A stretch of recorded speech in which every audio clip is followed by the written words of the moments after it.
Vítajte pri ďalšej epizóde nášho školského podcastu Dvojkacast. Dnes nás čaká poriadna dávka informácií zo sveta bežeckého lyžovania. A kto by nám o tom vedel povedať viac ako náš špeciálny host, pretekár Matúš Jozef Dudáš? Takže ak sa chcete naučiť niečo nové alebo počuť len zo pár skvelých príbehov zo svahu, určite nás počúvajte až do konca. Matúš, vítaj v našom podcaste. Na akých súťažiach si už bol? Máš nejaké obľúbené preteky? Tak bol som už na viacerých súťažiach, konkrétne som ich zatiaľ absolvoval 13. Bol som aj na šupskom plese, na skalke, mali byť aj preteky rôzne aj v Levoči, v Látkach, ale kvôli nedostatku snehu sa zrušili. Mám rád celkom hromadný štart. Aké boli tvoje najlepšie výsledky a najpamätateľnejšie momenty zo súťaží? Tak pred týždňom bola na skalke Biela stopa a tam som bol tretí. Máš nejakú vtipnú alebo nečakanú príhodu zo súťaží? Akurátne pred týždňom, keď bola Biela stopa, nám tréner povedal, že máme ísť 3 okruhy, ale namiesto 3 okruhov som išiel 4, takže o kolečko viacej. Ako vyzerá napríklad tvoj tréningový režim? Tak prídeme na skalku, oblečiem sa, idem sa rozjazdiť a potom trénujeme a idem sa potom vyjazdiť na bežkách. Koľko času denne alebo týždenne sa venuješ lyžovaniu? Máme 5 tréningov týždenne a tie tréningy majú 1,5 hodiny. Máš nejakých vzorov v lyžovaní? Určite Nastia Kuzminová, ona robí biatlon, ale je to ako veľký vzor pre mňa. A ak by si nám mal tak stručne prirovnať bežecké lyžovanie k alpskému lyžovaniu? No nedá sa to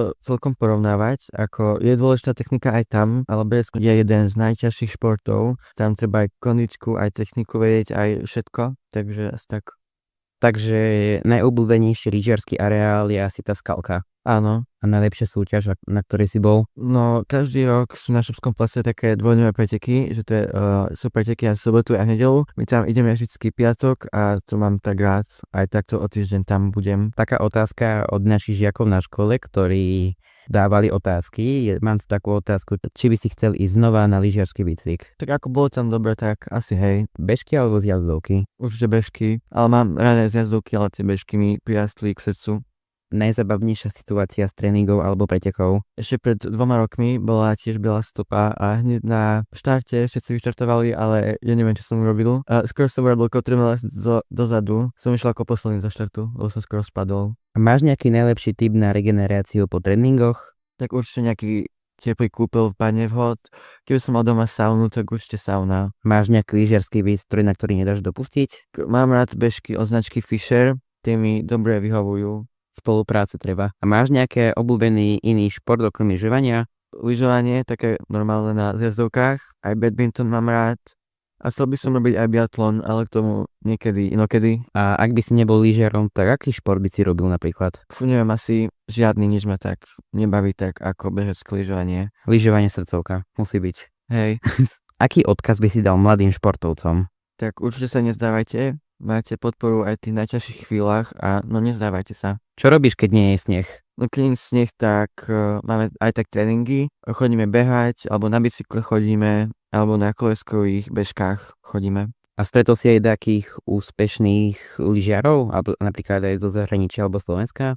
No pred mesiacom sme boli so školou na týždňackej olympiáde, tam som stretol Petru Luhovú a pred 2 rokmi som na skalke stretol Nastiu Kuzminovú. Ako si hodnotil dočasný pobyt v prvej budove? Tak, chcel som dostať naše triede, lebo tam to je také dobré a ako nevadilo mi to ani tu, takže bolo mi tak jedno, ako naša trieda je väčšia ako táto tu, v tejto prvej budove, tak neviem. Chcel by si niečo zmeniť na tejto škole alebo niečo pridať? Chcel by som ešte pridať do vyučovania viac ako technológií, takých novších, moderných praktík vyučovania alebo tak. A akého pána učiteľa alebo pani učiteľko by si chcel pozvať do ďalších nových dielov nášho školského podcastu Dvojkacast? Možno novú pančelku Katinovú alebo pančelku Šušľovú. Tak pančelka Katinová a pančelka Šušľová, dúfam, že sa vidíme v ďalších dieloch. A ešte ty, keď nás počúvaš a ešte nás neodoberáš, choď to hneď napraviť, klikni na odber, hoď tam like a napíš komentár. Pomôžeš nám rásť a my ti prinesieme viac skvelého obsahu. Tak neváhaj a poď na to. My čakáme.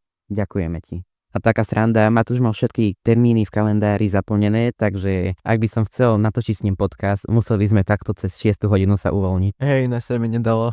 Alebo Peťovi sa nedalo. No presne. A Matúš, povedz nám, ako si sa srandou nedostal do nášho podcastu. No napísal som Peťovi na Instagram, len tak zo srandy. Či by som aj mohol ísť a povedal mi, že v čom som výnimočný, tak som povedal. Povedal, že by som mohol ísť, tak to som sem dostal. A taká zaujímavosť, keď to vyhľadával do umelej inteligencii tvoje meno celé, Matúš Jozef Dudáš, tak mi tam všetky tvoje informácie vyrobili o tebe. No, ty kokos, zaujímavé. Sociálne siete, máš aj private Instagram? Mám jeden, hej. Aj to by tam vyhľadalo. Ale, skáďale vieš všetko toto. No keď si tam moje meno, tak nič. Populárna hviezda tu je. Matúš, ďakujeme ti za skvelý rozhovor. Dúfame, že sa tu s tebou opäť stretneme aj pri ďalšom diele, možno aj dlhšom. No. Ďakujeme, že ste si nás naladili. Ďalší diel by mala prísť Ema Bugarová. Matúš, ďakujeme, že si prijal naše pozvanie. Ďakujem aj ja, že som tu mohol byť a maj sa pekne, ahojte. Ďakujeme, dovidenia. Ale Matúš, ty nám vlastne aj pesničky na zvonenia vyberáš. Hej. Ma zastavil na konci školského roka, že či by mohol mať takéto pesničky. No, že dobre. A potom som to papierik hneď stratil a potom som ho našiel, keď som si už znova vypýtal tie pesničky. Dobre. Hej.